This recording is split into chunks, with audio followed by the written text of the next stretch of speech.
La dysfonction artérielle cervicale et l'insuffisance vertébro-basilaire par Pierre Langevin. Donc ici, on voit des images du réseau vasculaire cervical et cérébral.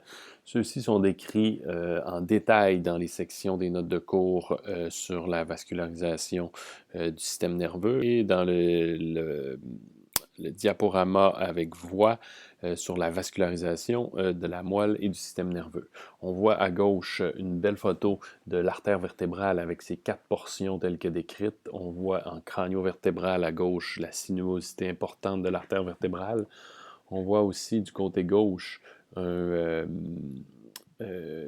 la relation entre l'artère vertébrale et la carotide interne, donc la carotide commune qui se sépare en carotide externe et ensuite en carotide interne. On voit la carotide interne qui monte vers la boîte crânienne et qui va passer dans le canal carotidien et on voit qu'elle a aussi des sinuosités. Elle passe en avant de C1 et peut être aussi, aussi des chances d'être comprimé ou son débit peut être influencé par des positions de la tête. D'ailleurs, il y a des auteurs qui nous décrivent que son débit, comme le débit de l'artère vertébrale, est influencé par des positions extrêmes de rotation et d'extension. Donc, on sait que ces deux artères-là vont aller former le cercle de Willis. Donc, l'artère vertébrale, via l'artère basilaire, va aller former l'artère cérébrale postérieure. L'artère carotide interne, pour sa part, va monter, aller donner la petite artère ophtalmique et ensuite la plus grosse artère cérébrale moyenne, c'est-à-dire les petites communicantes antérieures et postérieures et l'artère cérébrale antérieure. Donc, à droite, on voit bien les structures qui sont irriguées par l'artère vertébrale et les carotides. Donc, pour ce qui est de l'artère vertébrale donne son irrigation au tronc cérébral. Donc, toutes les structures dans le tronc cérébral vont être irriguées par l'artère vertébrale, le cervelet et les parties postérieures du cerveau, donc via l'artère cérébrale postérieure, donc le lobe temporal et le lobe occipital. La carotide va, quant à elle, irriguer l'œil, donc toutes les parties internes de l'œil via l'artère ophtalmique, et ensuite toutes les parties du cerveau autres, donc les parties du lobe frontal, le lobe occipital, le lobe pariétal, c'est-à-dire, et les parties plus profondes au niveau cérébral. Donc, encore là, ici, le réseau vasculaire. Donc, pourquoi on montre cette image-là, c'est que, sachant, il est bien important de connaître quelles structures sont irriguées par l'artère vertébrale pour en connaître les signes et symptômes. Donc, si on sait que l'artère vertébrale irrigue le cervelet, la moelle épinière et le tronc cérébral par lesquels sortent les nerfs crâniens, ben, si on a un manque d'irrigation, si on a un problème d'insuffisance au niveau de cette artère-là, ben, les structures de ces régions-là peuvent être déficientes. Maintenant, les tendances actuelles au niveau de la littérature, on parle plus maintenant de DAC, donc de dysfonction artérielle cervicale par rapport à IVB. Les insuffisances vertébro-basilaires, ça existe pareil. Les dysfonctions artérielles cervicales, c'est un terme assez nouveau qui a été introduit par Roger Carey et qui englobe l'insuffisance vertébro-basilaire et la dissection de la carotide. Donc, la dissection de la carotide interne, les insuffisances vertébro-basilaires et tout type de problématiques avec l'une ou l'autre de ces artères-là va rentrer dans la catégorie de la dysfonction artérielle cervicale. On dit que la dissection de la carotide interne se produit 3 à 5 fois plus fréquemment que celle de l'artère vertébrale. Donc, contrairement à ce qu'on a parlé dans le passé, on a toujours parlé à peu près juste de l'artère vertébrale, mais maintenant on sait que la carotide interne peut aussi être influencée par les mouvements du cou, et donc l'extension et la rotation. Et aussi, on sait que de toutes les dysfonctions artérielles cervicales, les problèmes de la carotide interne sont beaucoup plus fréquents que les problèmes de l'artère vertébrale. On parlait avant de faire le diagnostic d'une atteinte vasculaire avec des tests de mise en tension des artères. Maintenant, on va parler plus d'un processus de raisonnement clinique. Et ce qu'on va vouloir, c'est aller chercher les facteurs de risque de problèmes vasculaires quand on va avoir notre patient en face de nous. Récemment, ce guide de pratique clinique-là est sorti. Donc, le iFomt ont publié un guide de pratique clinique sur l'examen de la région cervicale pour les dysfonctions artérielles cervicales en thérapie manuelle. Donc, une grande partie du présent PowerPoint va être en lien avec ce guide de pratique clinique-là. Ce guide de pratique clinique, il est disponible pour les pays membres de l'IFOM. Donc, il est disponible sur le site de la division orthopédique ED. Il est disponible aussi en ligne facilement sur le site de iFomt. Donc, le rationnel en arrière de ce guide-là, il est utilisé par la division orthopédique et c'est ce qu'on va vous présenter, c'est ce que je vais vous présenter en ce moment. Donc, classiquement, on parle des signes cardinaux comme étant les 5D, les 3N et 1A. Donc, 5D, 3N, on l'a vu plus souvent. Et les signes et symptômes de nerfs crâniens et de moelle épinière pour expliquer les atteintes qui sont des signes caractéristiques, des caractéristiques cliniques des patients qui ont une atteinte vasculaire au niveau cervical. Alors les voici, donc les 5D, la dipolopie, drop attack, la dysarthrie, la dysphagie, le dizziness ou les étourdissements pour les 5D, nausées, vomissements pour le premier N, numbness, donc anesthésie, paresthésie quadrilatérale ou numbness, engourdissement au niveau du visage, le nystagmus et un A pour l'ataxie. Les autres symptômes de nerfs crâniens, de signes et symptômes de moelle épinière faisant partie de ces signes classiques-là. Par contre, on sait maintenant que les gens qui ont des atteintes vasculaires cervicales n'ont pas nécessairement tout le temps ces signes-là. Parfois, il n'y a aucun de ces signes-là qui sont présents. Et c'est ce qui va être décrit plus tard. Parfois, ces signes-là sont encore bons parce que chez une certaine catégorie de patients, on peut les retrouver et ça demeure des red flags, mais parfois, ils ne seront pas là. Et aussi, avant de changer la diapo, ce que je vais ajouter, c'est que chacun de ces signes-là, pris de façon individuelle, ne veulent pas dire grand-chose. Par contre, c'est l'ensemble du tableau clinique, donc notre raisonnement clinique, qui va faire en sorte qu'on va pouvoir suspecter ou non une atteinte vasculaire cervicale. Et dans notre tableau clinique, il y a plus que ces signes-là. Récemment, Carey et Taylor ont présenté cette sous-classification des problèmes artériels, des dysfonctions artérielles cervicales avec les classes 1 et 2. Donc, si on regarde du côté gauche, en vert, on a les classes 1 et 2 qui sont des patients qui ont une douleur neuromusculosquelettique avec présence de facteurs de risque vasculaire. Dans les classes 3, 4, 5 en rouge à droite, on a les patients qui sont vraiment des patients avec un problème ischémique, donc avec un problème de CAD, donc de dysfonction artérielle cervicale, et qui sont plus des patients qu'on va référer au niveau médical. Donc, dans les classes 1, 2, c'est des patients qui ont des facteurs de risque. Dans les classes 3, 4, 5, c'est des patients qui sont ischémiques et qui ont en plus d'avoir les facteurs de risque, ont des signes et symptômes d'ischémie.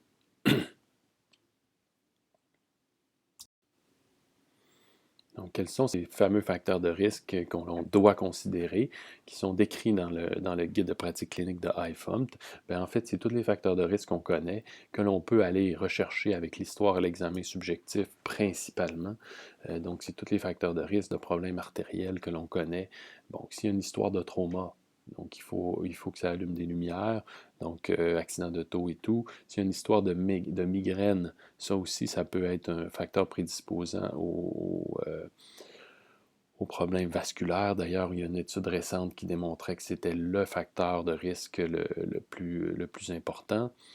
L'hypercholestérolémie, lipidémie, Ce sont des facteurs de risque importants. Est-ce qu'il y a des maladies cardiovasculaires qui ont été diagnostiquées? Est-ce que les gens ont été traités pour des maladies cardiovasculaires dans le passé? Est-ce qu'il y a de l'hypertension? Donc l'hypertension, on va voir qu'on peut la prendre, la tension artérielle, et c'est un facteur de risque très important qu'il faut considérer dans ce genre de patients. Est-ce qu'il y a des diabètes? Est-ce qu'il y a des pathologies de coagulation, prise d'anticoagulants? Donc, tabagisme, sédentarité aussi, j'ajouterais ça, qui est pas ici, prise de stéroïdes à long terme, infection récente, postpartum immédiat, post-grossesse, absence de cause mécanique identifiable pour les signes et symptômes. Et comme je disais tout à l'heure, j'ajouterais manque d'activité physique et obésité, qui sont des risques de maladies cardiovasculaires également. Donc, quels sont les symptômes de dysfonction artérielle cervicale? Bien sûr, il y a les étourdissements, il y a les signes de nerfs crâniens qui peuvent nous donner des problèmes visuels, asymétrie du globe oculaire, diplopie. Donc, si on passe tous nos nerfs crâniens qui sont irrigués, donc les nerfs crâniens, leurs noyaux sont irrigués par l'artère vertébrale, et les nerfs crâniens en eux-mêmes à l'intérieur du crâne sont irrigués par l'artère carotide interne. Donc les deux grands axes vasculaires peuvent nous donner des atteintes de nerfs crâniens.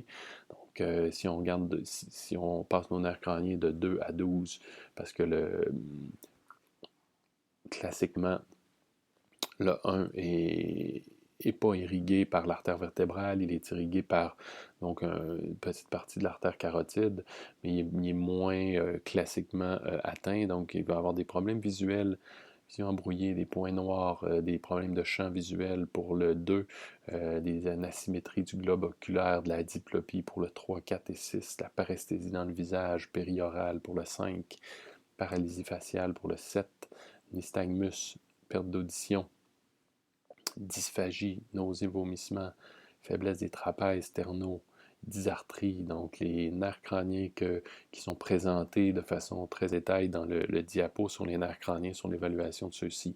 On peut poser des questions dans notre subjectif par rapport aux nerfs crâniens, et on peut aussi les évaluer de façon objective. Le syndrome de Horner, on va en parler aussi un peu plus loin, qui est caractérisé par une ptose palpébrale, une myosis, une énophthalmie, rougeur au visage et de l'anhydrose de la peau du visage. Donc, la myosis, c'est la pupille qui est plus petite. L'énophthalmie, c'est le globe oculaire qui semble rentrer, qui semble plus profond. La ptose palpébrale, c'est la paupière qui est abaissée. Et tous ces signes-là sont des signes d'une dysfonction du système sympathique qui va dans le visage et qui est un signe de problème plus grave d'atteinte vasculaire. Les atteintes du système nerveux crânien, drop attack, dysphasie aussi, qui sont des symptômes, les voies ascendantes et descendantes, donc les signes et symptômes de moelle, parce qu'on sait que l'artère vertébrale va irriguer la moelle épinière. Et le dernier, non le moins, des douleurs intenses occipitales. Donc les patients qui ont des atteintes vasculaires, le premier signe qui est noté par les patients, c'est qu'ils ont de la douleur intense au niveau occipital, au niveau cervical. Cette douleur-là est inhabituellement élevée et elle n'a pas les mêmes caractéristiques qu'une douleur musculo-squelettique habituelle. Donc les patients vont nous dire, c'est une douleur que je ne reconnais pas, qui est nouvelle pour moi, qui est plus intense et qui est plus incapacitante que la douleur que j'ai habituellement. Donc, on voit nos 5D apparaître dans notre tableau, nos 3N et notre A. Donc, on voit que les 5D, les 3N et le A font partie de nos signes et symptômes de problèmes vasculaires, mais ils ne sont pas seuls. Ils sont mélangés à d'autres signes, à d'autres symptômes et aussi, surtout, à nos facteurs de risque d'atteinte vasculaire. Donc, cette liste de signes, de symptômes peut influencer nos questions spéciales. Donc, quand on fait notre examen subjectif et qu'on pose des questions aux patients, eh bien, on peut se fier à ça. On parle de nos 5D, on peut passer les nerfs crâniens dans notre tête et poser des questions par rapport à chacun de ceux-ci. On va penser au syndrome de Horner, on va regarder le patient, on va observer, on va penser aux voies ascendantes, descendantes, signes et symptômes de moelle, et on va parler de la douleur. Au niveau de l'IVB, on dit que les signes peuvent être les signes et symptômes peuvent être divisés en symptômes non ischémiques et en symptômes ischémiques. Donc, les symptômes non ischémiques, selon ces auteurs, sont de la douleur postérieure et occipitale, des maux de tête occipitaux. Plus rarement, une atteinte C5, C6, de la racine nerveuse. Bon, c'est plutôt rare, c'est moins important. Au niveau de notre tronc cérébral, on va avoir notre ischémie transitoire du tronc cérébral, notre accident cérébrovasculaire du tronc cérébral aussi, et des paralysies des nerfs crâniens à cause de l'origine des nerfs crâniens qui est irriguée par la moelle épinière. Ici, on voit là un endroit classique de la douleur qui est produit par l'IVB, qui peut être un indice pour nous, mais qui ressemble beaucoup à nos régions de douleur de nos patients qui ont des atteintes musculo-squelettiques non vasculaires. Pour ce qui est de la carotide interne, on a aussi nos signes et symptômes non ischémiques et des signes et symptômes ischémiques.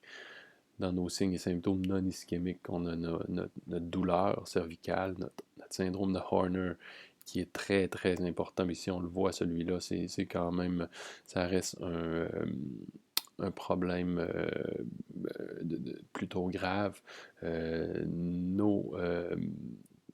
Les tinnitus, c'est des bruits dans les oreilles qui sont pulsatiles, donc une sensation pulsatile dans l'oreille, nos paralysies des nerfs crâniens qui vont être plus des paralysies, qui vont être plus une paralysie au niveau du nerf lui-même, donc c'est pour ça qu'on les met dans le non-ischémique, et d'autres signes et symptômes qui sont moins importants. Donc, on va les voir ici, on les voit ici du côté gauche. Dans nos atteintes ischémiques, on a donc un ICT, ischémie cérébrale transitoire, notre AVC au niveau ischémique, un problème rétinal. Pourquoi? À cause du problème à cause de l'artère ophtalmique.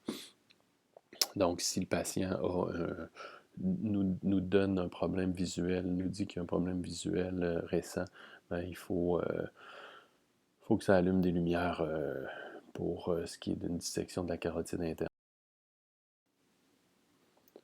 La dissection de la carotide interne va nous donner des symptômes qui vont ressembler à ce pattern-là, donc un problème temporal, une douleur temporale intense, une douleur qui est en cervicale, qui va s'en aller jusqu'en antérieur, en inféro-antérieur de l'oreille. L'incidence, ben c'est rare. C'est très rare les atteintes vasculaires cérébrales. L'incidence des dissections de l'artère vertébrale causant un accident cérébrovasculaire est de 1 par 100 000 habitants. Et l'incidence des dissections de l'artère carotide interne est de 2,6 à 2,9 par 100 000 habitants. Donc, l'incidence, elle est rare.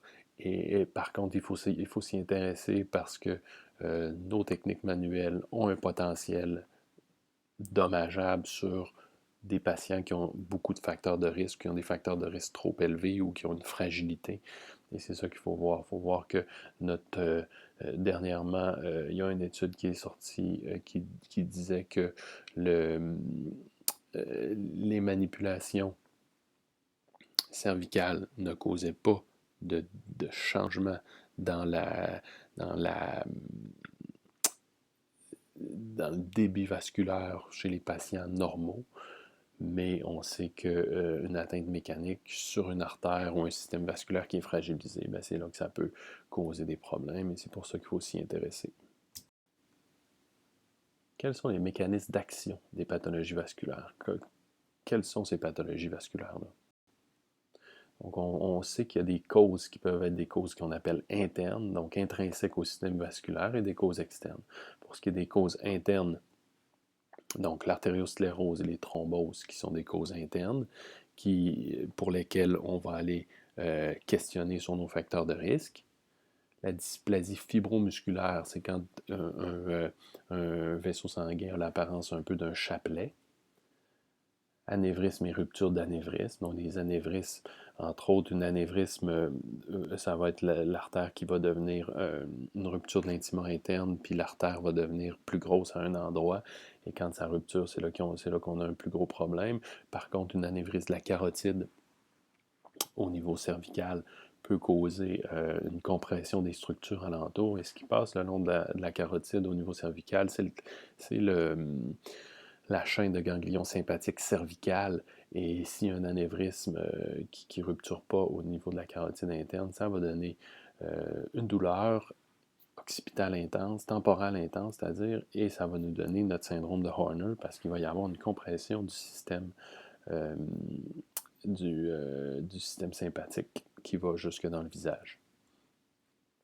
S'il y a des inégalités des deux artères, de l'hypoplasie, c'est-à-dire une artère qui est trop petite, et on dit qu'il y a une inégalité, c'est normal d'avoir une inégalité, c'est quand il y a une trop grande inégalité que là, il peut y avoir une fragilité. Donc, si d'un côté, il y a une artère qui est très très petite ou qui est absente, et de l'autre côté, cette artère-là, elle est plus grosse, si l'artère plus grosse a un problème de compression, la plus petite, elle ne pourra pas compenser. Hein. Le système vasculaire, au niveau cérébral, il est communicant.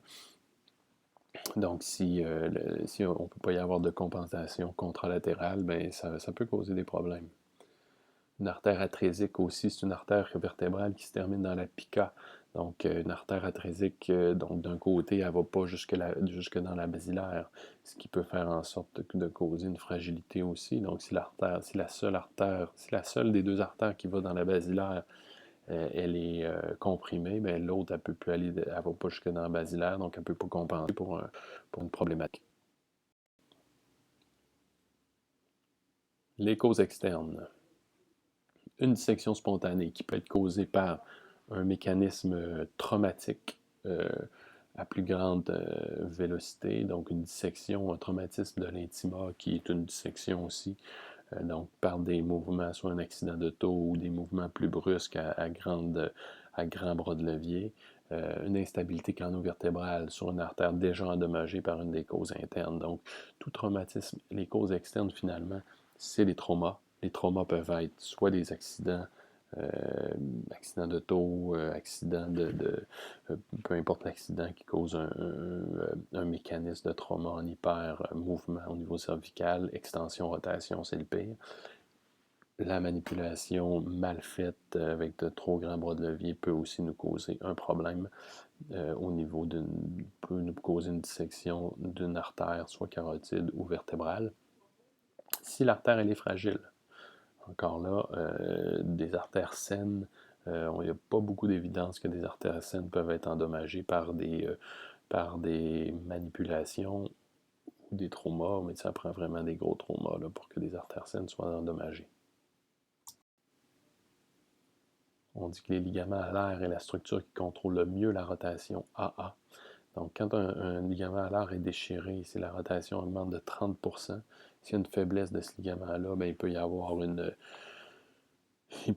une hyperlaxité en rotation. Donc, la faiblesse du ligament peut être causée par des collisions vers l'arrière de véhicules moteurs ou un défaut congénital de l'apophyse odontoïde de l'axis. Ceci peut prédisposer à une dissection spontanée entre guillemets, suite à un mouvement excessif en rotation.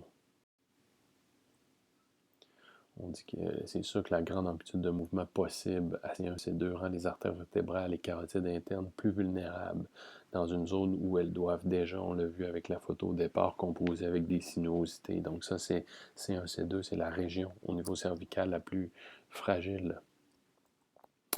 On dit qu'une telle dissection est considérée comme étant possible si les vaisseaux sanguins ont une anomalie de leur tissu conjonctif. Et ça prend une anomalie préexistante pour avoir une dissection. Donc, on voit ici là, la relation du côté gauche de l'artère vertébrale avec les structures au niveau cervical moyen. Et du côté droit, on voit bien l'artère carotide interne et l'artère vertébrale. Donc, on voit les sinuosités de ces deux artères-là au niveau de C1. Et lorsque la rotation se passe au niveau C1, C2, ben là, c'est là qu'il peut y avoir une compression s'il y a déjà une anomalie préexistante. On va parler des étourdissements. Pourquoi parler des étourdissements? Parce que quand un patient se présente, on sait que les étourdissements, ça fait partie des signes et symptômes d'IVB. Quand d'IVB et de CAD aussi, mais plutôt d'IVB à cause de l'irrigation de l'artère vertébrale. Quand un patient se présente avec des étourdissements, on va vouloir chercher d'où viennent ces étourdissements et on va vouloir écarter la cause vasculaire chez ce patient-là. La cause vasculaire, elle est très rare. Par contre, c'est important de l'écarter si on veut mobiliser ou manipuler la région crânio-vertébrale, surtout avec un patient qui présente des étourdissements. Donc, l'étourdissement, c'est un terme vague. C'est un état général qui peut impliquer un ou plusieurs symptômes: nausées, vertiges, sensation de tête légère, flottement, roulis, sensation d'être dans les vapes, démarche chancelante, faiblesse. Donc, c'est un terme qui est général. Il y a plusieurs types d'étourdissements. Est-ce qu'on doit différencier entre étourdissement et vertige? Il y a certains auteurs qui nous disent que oui.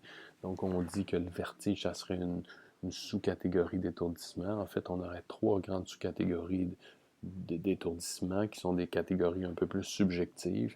Donc, le vertige après syncope ou le déséquilibre. Le vertige, qu'est-ce que c'est? Ça suggère une atteinte vestibulaire. Le vertige, ça prend une sensation. Le vertige, ça implique une sensation de rotatoire. Une sensation rotatoire, une sensation que ça tourne. Le patient veut dire qu'il tourne, je sens que ça tourne alentour. Peu importe si c'est la pièce qui tourne ou si c'est lui qui tourne, mais un vertige, ça implique une rotation. Ça suggère une atteinte vestibulaire plus souvent. On dit que la plupart des étourdissements sont des vertiges. 50 à 75% des étourdissements sont des vertiges. La deuxième catégorie, donc on dit que ça suggère une atteinte vestibulaire. Je reviens là avec le vertige. Ça suggère une atteinte vestibulaire, mais ce n'est pas nécessairement une atteinte vestibulaire. Il y a plus de chances que ça en soit une, par contre. Si on a de la présyncope qui suggère plus une atteinte vasculaire au cerveau, la présyncope, c'est comme si on allait s'évanouir, mais on ne s'évanouit pas. On sent qu'on va partir en choc vasovagal. L'hypotension orthostatique, ça fait partie de ça. L'hyperventilation, la DAC, donc les dysfonctions artérielles. On dit que c'est de 2% en clinique, à 16% à l'urgence, des étourdissements qui sont de type présyncope. Et le déséquilibre, où le patient dit « je me sens déséquilibré ». Non, c'est pas comme si j'allais tomber dans les pommes, mais je me sens déséquilibré. Ça suggère une atteinte plutôt neuromusculaire, soit des mécanorécepteurs de n'importe où dans le corps.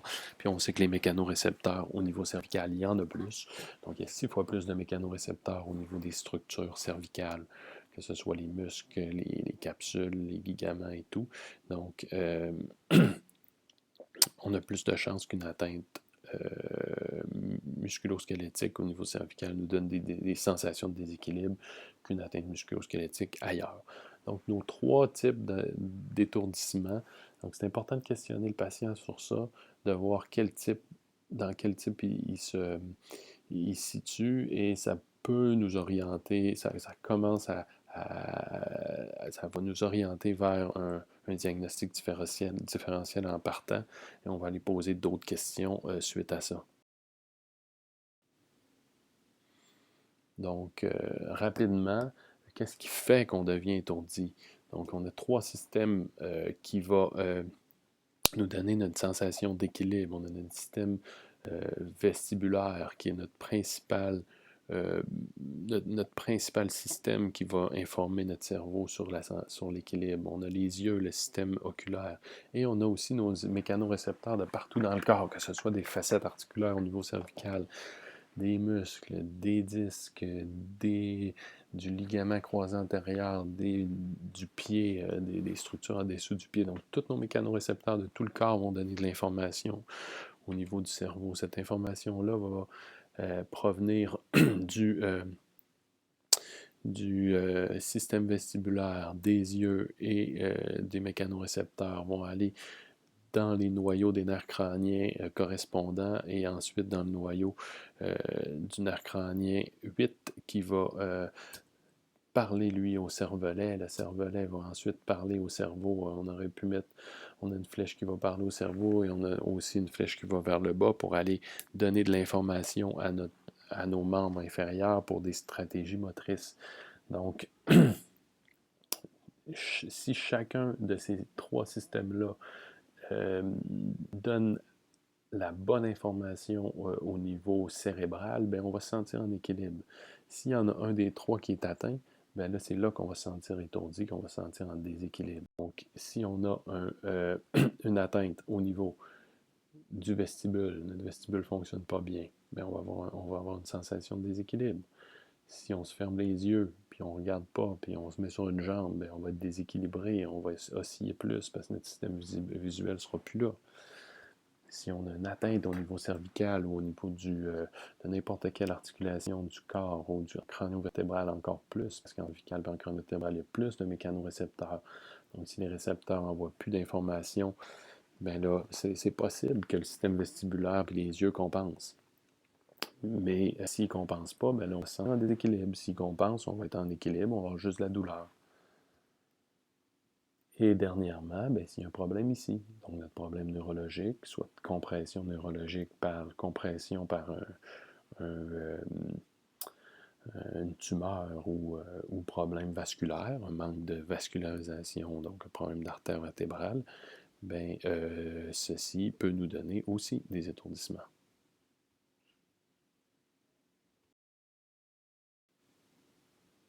Donc, quelles sont les principales causes d'étourdissement? Les pathologies du système vestibulaire, ce sont les principales causes, donc contusion vestibulaire, labyrinthite, VPB, Ménière et compagnie. Donc, pathologie du système vestibulaire peut nous donner des étourdissements. Les mécanorécepteurs cervicaux qui seraient atteints peuvent nous donner des étourdissements aussi, donc toute entorse cervicale et dysfonction cervicale peut nous donner des étourdissements. L'IVB, donc un manque de vascularisation au niveau du tronc cérébral et du cervelet peut nous donner des étourdissements. Les problèmes d'hypotension orthostatique aussi, qui est un problème plus bénin, mais qui va nous donner aussi des étourdissements. Une atteinte centrale au niveau du cervelet peut nous donner des étourdissements. Et enfin, les médicaments, les drogues, alcool vont nous donner aussi des étourdissements. Et ce qu'on va vouloir avec notre diagnostic différentiel en faisant notre évaluation, c'est de connaître d'où viennent les étourdissements de notre patient. Donc, l'évaluation du système vasculaire cervical. Donc, qu'est-ce que le guide de l'IFOMT nous dit? Le guide de l'IFOMT nous dit de faire le processus d'évaluation si on a un doute sur la capacité du patient à soutenir nos épreuves passives et nos interventions.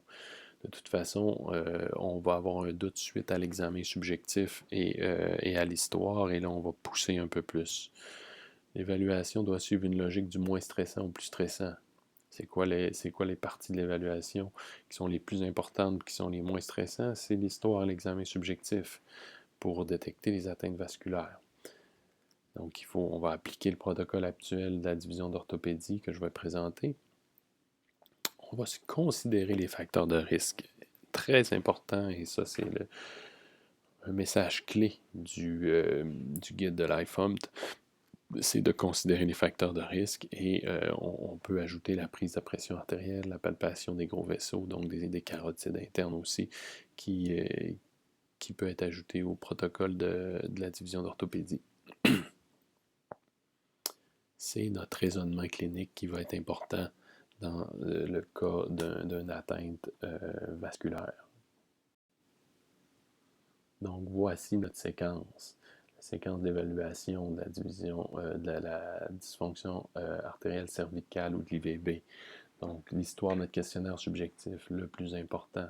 L'examen neuro, la moelle, les nerfs crâniens, très important. Palper le pouls carotidien, mesure de la tension artérielle. Après ça, donc tout ça, les 4 premiers points, c'est des tests qui sont pas du tout stressants pour l'artère vertébrale, qui vont nous donner beaucoup d'informations. L'amplitude articulaire active, après ça, là, on rentre dans notre examen objectif et là, on rentre dans des tests un peu plus stressants. Donc, l'amplitude articulaire active, pas très stressant parce que le patient le contrôle. Test de stabilité crânio-vertébrale, on commence à mettre nos mains sur le patient. Test de provocation des étourdissements, donc faire les rotations d'un côté, de l'autre, 10 secondes, l'extension 10 secondes, rotation plus extension 10 secondes, et on va aller voir si on reproduit les étourdissements avec ces positions-là. Quand j'en suis rendu à faire ces tests de provocation-là, et on va en parler plus en détail quand on va être rendu là, ils sont pas très sensibles, ils sont peut-être un peu spécifiques, mais pas très sensibles. Donc, quand je suis rendu à faire ces tests-là, c'est que j'ai pas beaucoup de doutes avant dans mon histoire et mon examen subjectif que mon patient a un problème artériel, et je veux juste m'assurer qu'il n'y en ait pas. Si je produis des étourdissements avec les tests de provocation, je vais faire si je produis des étourdissements et des signes cardinaux et des signes neurologiques avec mes tests de provocation, je réfère le patient au médecin. Si je produis que des étourdissements puis je veux différencier, ben là, je vais aller faire d'autres épreuves de différenciation. Je vais faire finalement les positions qui provoquent les étourdissements au besoin s'il y en a, et le maintien pré-manipulation ou même pré-mobilisation pour monitorer le tout pendant que je mobilise le patient. Donc, on va parler en premier de l'histoire et du questionnaire subjectif. Donc ici, ce sont les facteurs de risque qu'on a vu un peu plus tôt de dysfonction artérielle cervicale. Donc, dans notre examen subjectif et dans notre histoire, ça va être important d'aller questionner sur ces facteurs de risque-là. Et si on en trouve plusieurs, ben là, on va être beaucoup plus vigilant. Alors voici ici les facteurs de risque d'instabilité cervicale haute. Donc l'histoire de trauma, l'infection au niveau de la gorge. On sait que il y a un système pas vasculaire, mais lymphatique, le système lymphatique qui va faire connecter l'arrière de la gorge et la partie antérieure des vertèbres. Donc, on peut y avoir risque d'instabilité s'il y a une infection au niveau de la gorge, les anomalies, problèmes congénitaux qui peuvent nous donner aussi au niveau du collagène, qui peuvent nous donner aussi de l'instabilité, les arthrites rhumatoïdes, spondylite ankylosante et des chirurgies récentes. Donc, l'histoire associée à l'évaluation du patient étourdi ou avec symptômes suspects. Donc, si le patient a de la douleur, mais on va y faire un questionnaire sur la douleur. C'est la même chose pour les étourdissements et les autres symptômes. Donc, de quel type sont les étourdissements? Est-il immédiat ou tardif? Est-ce qu'ils sont là depuis le trauma? Est-ce qu'ils augmentent par des positions, des mouvements de tête précis ou de la médication? Est-ce qu'ils diminuent aussi par des mouvements de tête, des mouvements du corps, des positions? Est-ce qu'ils sont associés, les étourdissements ou les autres, à d'autres symptômes vasculaires? Parce qu'on sait on sait que lors d'une atteinte vasculaire, s'il y a des étourdissements qui sont présents, il va y avoir nécessairement d'autres symptômes associés aux étourdissements. Il n'y aura pas seulement que des étourdissements quand c'est une atteinte vasculaire.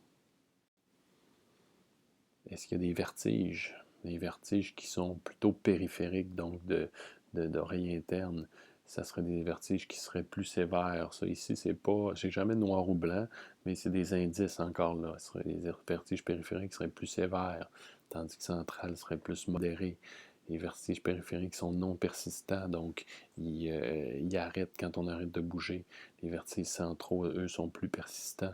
Les vertiges périphériques disparaissent rapidement, tandis que les vertiges centraux durent plus longtemps. Ils sont consistants, les vertiges périphériques sont toujours dans la même direction, tandis que les vertiges centraux, eux, ils sont non consistants. Les vertiges périphériques seraient plus horizontaux, donc il y aurait plus un effet de rotation horizontale, tandis que verticale, ça serait plus central. Il n'y a pas de vision qui est embrouillée, qui est associée aux périphéries, et la vision embrouillée peut être associée au central. Alors, à l'histoire, on va rechercher les symptômes suivants, donc des étourdissements, est-ce qu'il y en a? Est-ce qu'il y a associé aux étourdissements ou associé aux symptômes de douleur du patient, parce que l'étourdissement est en premier de la liste, douleur intense occipitale est en premier est en dernier sur la liste, donc la douleur, on sait que c'est un des premiers symptômes. Donc, est-ce qu'associé à la douleur ou aux étourdissements, il y a des signes et symptômes cardinaux? Est-ce qu'il y a des signes des symptômes, c'est-à-dire de nerfs crâniens. Et là, on peut passer dans notre tête les nerfs crâniens de 2 à 12 pour poser nos questions. Est-ce qu'il y a des problèmes visuels? Est-ce qu'il y a de la vision double? Est-ce qu'il y a, il y a des pertes de champ visuel, des points noirs, de la vision embrouillée? Est-ce qu'il y a des paresthésies dans le visage ou partout ailleurs dans le corps? Est-ce qu'il y a une paralysie faciale, si on peut l'observer facilement? Est-ce qu'il y a dans des vertiges, des nystagmus, s'il y a des vertiges, ben, euh, on, va, on va aller poser le questionnaire sur les étourdissements tels que décrit. Est-ce qu'il y a un problème auditif? Est-ce qu'il y a un problème à avaler? Est-ce qu'il y a un problème à parler? Est-ce qu'il y a des nausées, vomissements? Est-ce qu'il y a des faiblesses trapèzes, sternocléidomastoïdiens? On va l'observer avec l'atrophie, on va l'évaluer aussi. Est-ce qu'il y a le syndrome d'Arner? Si on peut l'observer, c'est plutôt une observation que des symptômes que le patient va verbaliser. Est-ce qu'il y a déjà eu des pertes de conscience, des drop attacks? Est-ce que le patient a déjà perdu la force de ses membres inférieurs assez pour tomber puis perdre complètement l'équilibre? Est-ce qu'il y a des pertes d'équilibre justement de l'ataxie? Est-ce qu'il y a donc dans les signes et symptômes de moelle, est-ce qu'il y a des engourdissements partout, des faiblesses dans les quatre membres? Est-ce qu'il y a de la douleur? Donc, tous ces symptômes-là, on va les rechercher à l'histoire et à l'examen subjectif.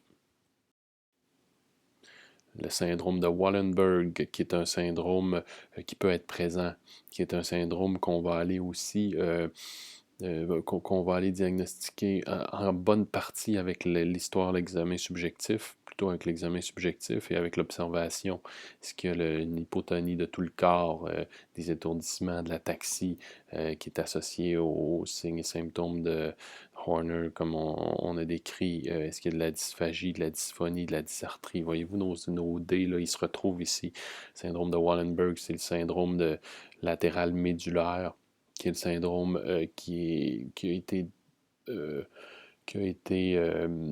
publié comme étant un syndrome qui est fréquemment présent chez les patients qui ont des atteintes d'IVB. Donc, une perte de sensibilité au niveau de la douleur température, au niveau du visage et contralatéral au niveau du corps. C'est le syndrome de la pica finalement. Si la pica, elle va d'un côté aller innerver la moelle épinière et la partie un peu plus basse du tronc cérébral, donc du bulbe rachidien, et elle va causer ce genre de symptômes-là. Donc, est-ce qu'il y a des patterns de douleur qui peuvent ressembler à ces patterns-là qu'on a parlé plus tôt? Donc, ceux de la carotide interne avec la douleur temporale, ceux de la vertébrale qui est une douleur plus cervicale.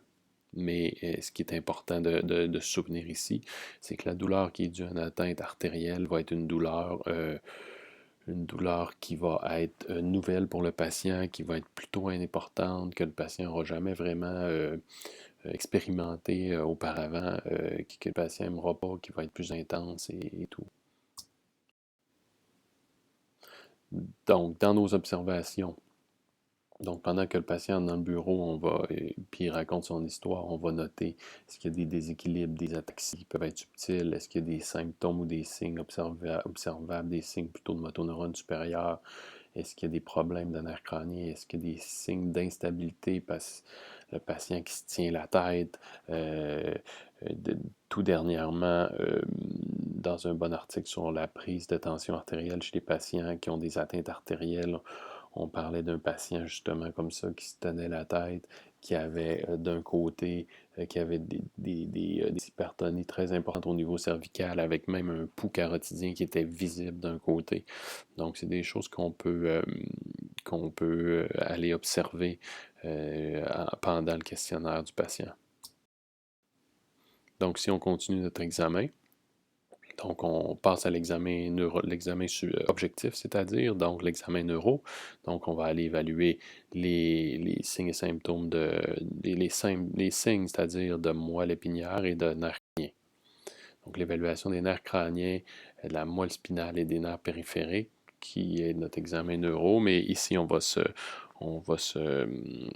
pour les atteintes artérielles, on va s'attarder plus aux signes de la moelle et aux signes de nerfs crâniens. On dit que ça peut être un examen qui est utilisé, qui est sans risque. Donc, c'est les parties de l'examen physique la moins stressante qui peut être très révélatrice de problèmes. Donc, c'est très important l'examen neurologique. Les nerfs crâniens dont l'évaluation est décrite en détail dans un autre document PowerPoint. Donc, on va aller évaluer nos nerfs crâniens, puis on va passer plus de temps. On va faire de 2 à 12 qui vont être plus importants pour nous. Le rationnel derrière ça, pourquoi on va évaluer les nerfs crâniens? Pourquoi on va évaluer les signes de la moelle? Bien, on en a parlé un peu avec l'anatomie. On dit que les noyaux des nerfs crâniens sont irrigués par le tronc vertébro-basilaire, donc avec les petites artères pontines, avec l'apica, le réseau vasculaire qui irrigue les noyaux du nerf crânien, qui sont situés, ces noyaux-là, dans le tronc cérébral, sont irrigués par l'artère vertébrale et basilaire. Les nerfs crâniens eux-mêmes, lorsqu'ils voyagent dans le crâne, sont irrigués par la carotide interne via le vasonervorum, qui sont les petits vaisseaux sanguins qui vont irriguer le nerf.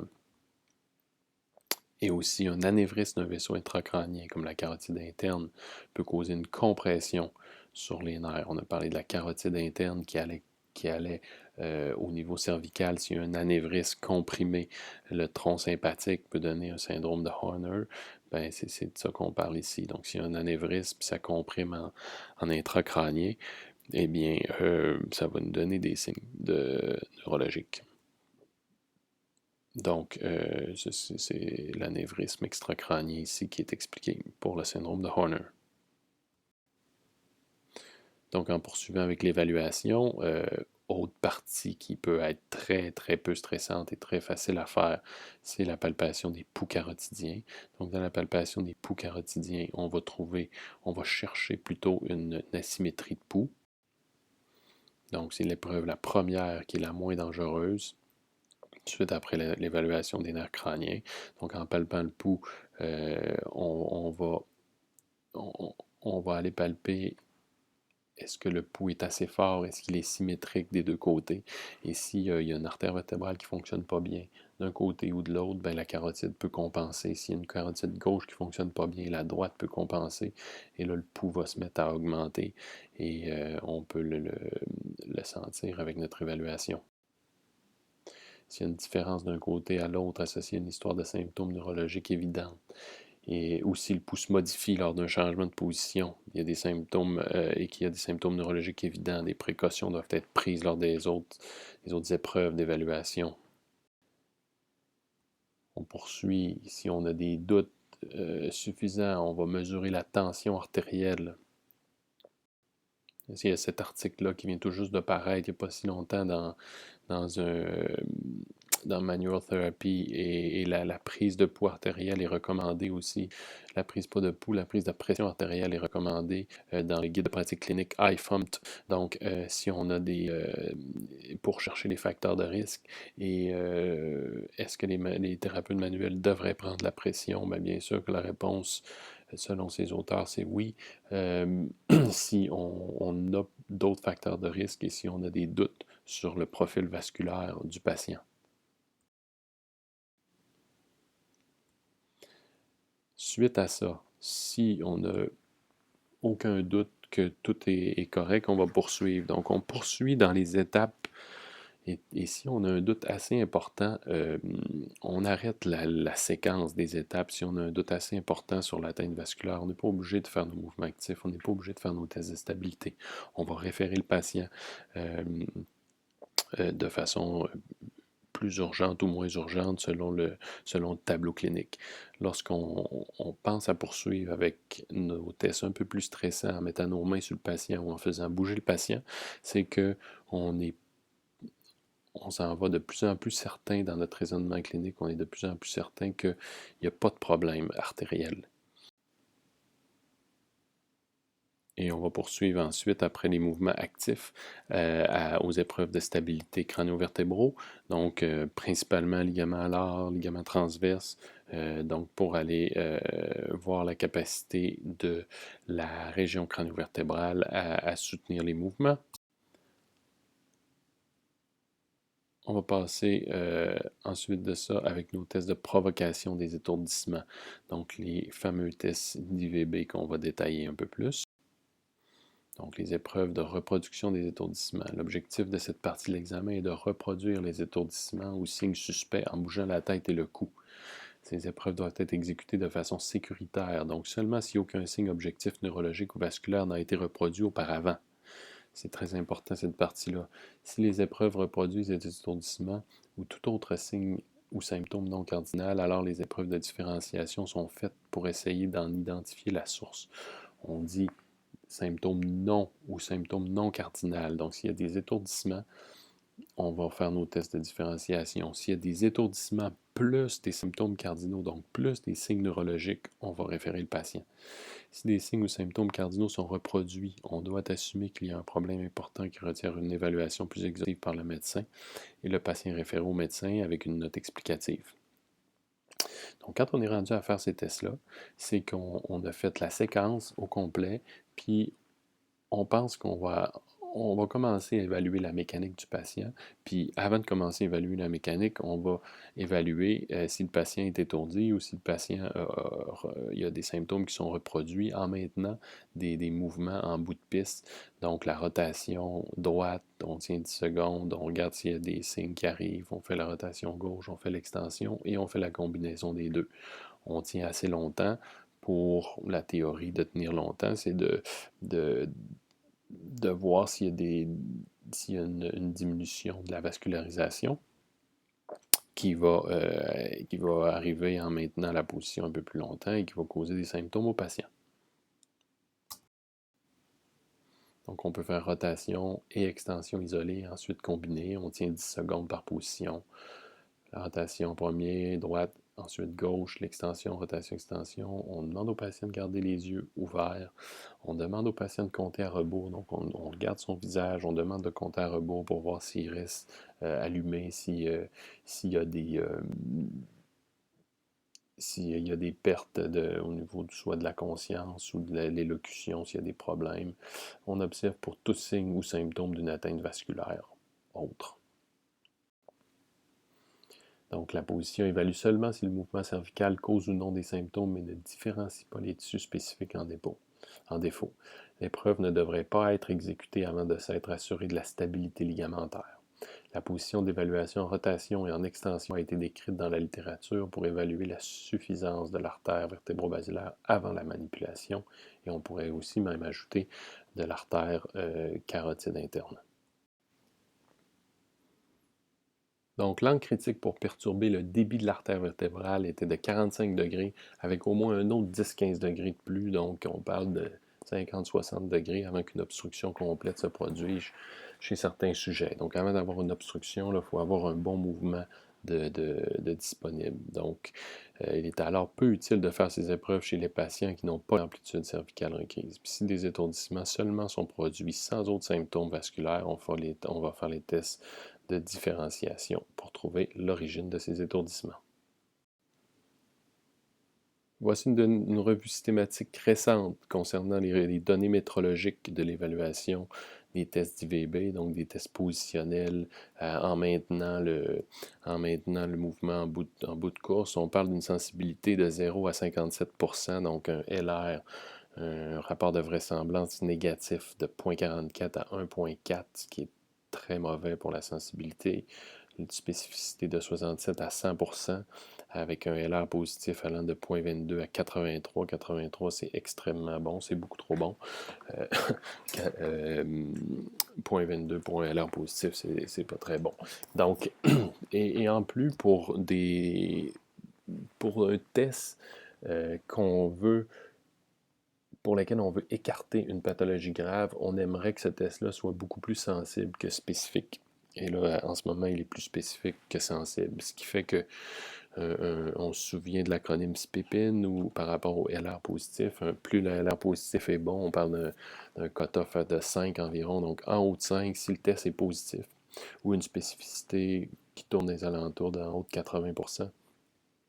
Donc, plus si le test est positif, on a des chances que le patient, on a plus de chances que le patient ait le problème, mais si la spécificité est plus haute, comme ici c'est le cas, si on peut-être que la spécificité est plus haute, donc si le test est positif, ça nous donne de l'information sur la présence de la pathologie, mais s'il est négatif, on ne peut pas conclure. Donc si on a notre patient, chez notre patient, chez qui on va suspecter une atteinte d'artère vertébrale, on fait le test, il est négatif, on ne peut pas conclure qu'il n'y a pas le problème. S'il y avait une sensibilité de 100%, là, on serait content parce que si notre test sortirait négatif, on serait sûr qu'il n'a pas l'IVB et on pourrait poursuivre. Dans ce cas-ci, c'est la spécificité qui est peut-être plus haute, puis on n'est pas convaincu parce que l'article en question ici, la revue systématique, nous parle de 4 articles qui ont évalué les données métrologiques de validité des tests d'IVB et il y en a qui ne sont pas très bonnes, puis il y en a qui sont meilleures. La sensibilité, on sait qu'elle n'est jamais bonne. La spécificité, elle est parfois bonne. Donc, si notre test est positif, là, on pense que le patient a plus de chances d'avoir une atteinte d'IVB. Donc, les données métrologiques de ces tests-là sont pas très bons, ce qui fait en sorte que certaines personnes disent qu'on devrait ne pas les utiliser. Par contre, quoi faire si on n'utilise pas ces tests-là quand le patient a des étourdissements, si on veut reproduire les étourdissements, puis si on veut voir quelles sont les structures qui vont reproduire les étourdissements. Suite à ces examens-là, dans notre continuum de raisonnement clinique, il faut faire les tests en bout de mouvement, il faut faire tourner la tête du patient, on pourrait faire la flexion, on pourrait faire d'autres positions, et on va aller faire après des tests de différenciation pour savoir d'où proviennent ces fameux étourdissements. Donc, on poursuit avec les tests de différenciation des étourdissements et on va faire les tests de différenciation des étourdissements seulement si on les provoque, seulement si on a été capable de les provoquer avec les tests de provocation. Si on fait nos tests de provocation puis on ne provoque rien, on passe à la position qui provoque les étourdissements et on essaie de les reproduire. Puis si on n'est pas capable de les reproduire, on n'a jamais eu de signe neuro, on n'a jamais eu rien d'autre qui nous amène à penser qu'il y a un problème artériel, bien là, on va poursuivre avec notre évaluation biomécanique. Et on va faire un maintien pré-manipulation si on veut manipuler ou en mobilisant, on va monitorer les symptômes. Donc, les tests de différenciation, on a quelques tests. Donc, le déplacement du cou via le tronc. Donc, on ne bouge pas la tête, puis on va bouger le cou en dessous. Donc, si le patient tourne sa tête à droite puis est étourdi, bien, on va garder sa tête fixe dans l'espace et on va tourner son tronc vers la gauche pour qu'il arrive à la même position que s'il tournait sa tête vers la droite, mais sans que les systèmes vestibulaires soient stimulés. Donc, la tête ne bouge pas dans l'espace. Donc, si le patient il est plus étourdi, il était étourdi quand il tournait sa tête à droite, mais il est plus étourdi quand il garde sa tête fixe, bien là, on pense que c'est plus vestibulaire. S'il est encore étourdi, bien là, on pense que c'est plus cervical. Et là, cervical, soit mécanorécepteur ou soit l'artère vertébrale. On va passer au deuxième test d'étourdissement, de différenciation, c'est-à-dire qui est le test de hauteur. Et j'aimerais ajouter ici que notre différenciation, on va la faire à toute étape de notre évaluation, c'est-à-dire si le patient est étourdi un peu quand il rentre dans notre bureau, puis on fait ses nerfs crâniens, ça en est des tests de différenciation sur les nerfs crâniens. Donc, on va aller évaluer d'autres données, et plus on a de données qui s'accumulent, plus on pense qu'il y a une atteinte vasculaire, plus on réfère. Si on est rendu là dans notre évaluation, à faire nos épreuves de différenciation, bien, on aura causé des étourdissements en rotation. Le patient, quand on fait le tronc en dessous de la tête, il est aussi étourdi, donc on pense que c'est cervical. On n'a pas reproduit de nerf crânien. Si on reproduit des symptômes ou des signes de nerf crânien, on le réfère, on ne fait pas le reste de l'évaluation. Si on a juste reproduit des étourdissements, là, on va finir avec le test de hauteur. Le test de hauteur où on va aller mettre Il y a deux phases au test de hauteur. Première phase, les yeux fermés, les bras en avant allongés. On ferme les yeux. Si les bras du patient oscillent dans l'espace, mais là, on pense qu'il y a une atteinte plutôt importante au niveau cérébelleuse, donc il n'est plus capable de contrôler ses bras en fermant ses yeux. Ensuite, dans la deuxième phase, c'est là qu'on va aller mettre le patient dans une position d'étourdissement, c'est-à-dire la position qui est étourdie. Donc, le même patient que tout à l'heure, s'il est étourdi en rotation droite, on va aller mettre sa tête en rotation vers la droite avec les bras en avant. Et là, s'il est étourdi, mais que les bras ne bougent pas dans l'espace, on a plus de chances que ce soit cervicogénique. S'il est étourdi et les bras bougent dans l'espace, donc il perd la proprioception de ses bras de façon importante, mais là, on pense que la cause elle est plus vasculaire. On peut ajouter le test de Romberg et d'autres épreuves vestibulaires comme le Dixal-Pike, le Head Truss, d'autres épreuves d'équilibre qui peuvent être aussi utilisées pour, pour aller évaluer une cause plus vestibulaire.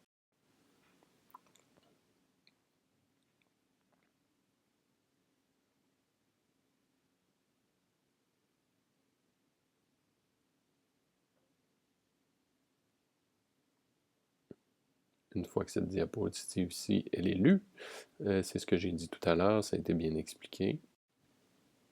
L'épreuve de Romberg se fait debout, deux pieds collés et les bras le long du corps, les yeux fermés. Si un déséquilibre est perceptible, l'épreuve est positive. C'est positif pour une dysfonction vestibulaire ou une maladie cérébelleuse.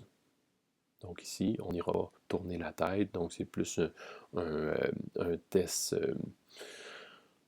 pour le système cérébelleux ou vestibulaire. Le test de Hodor, qui a été décrit plus tôt aussi, donc qui va nous aider à différencier les vertiges articulaires et vasculaires. L'épreuve de Hodor, qui a été discutée plus tôt, qui va évaluer si la dysfonction elle est cérébelleuse ou cérébelleuse dans un premier temps, dans un deuxième temps, si c'est d'origine vasculaire ou plutôt cervicogénique.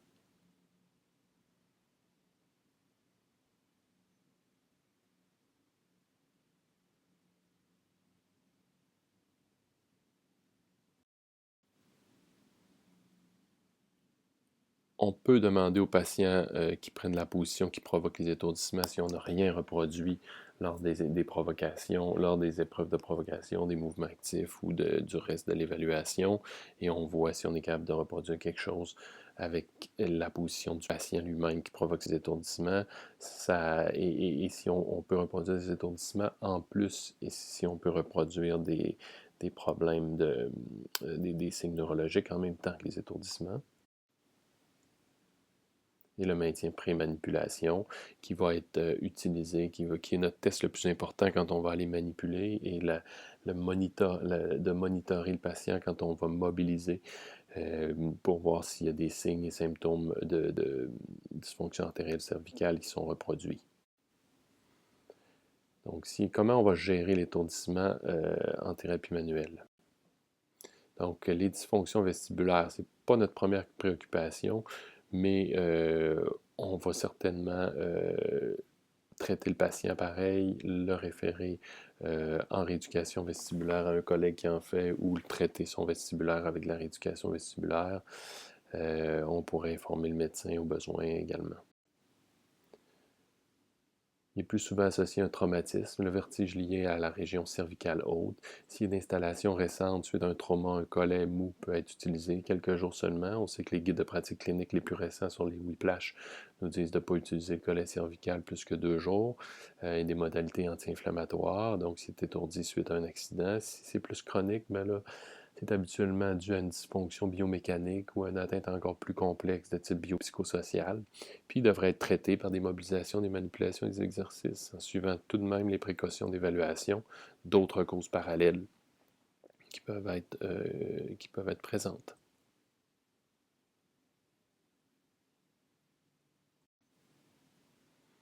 S'il y a une atteinte vasculaire, eh bien la thérapie manuelle est contre-indiquée et on va référer le patient pour investigation supplémentaire.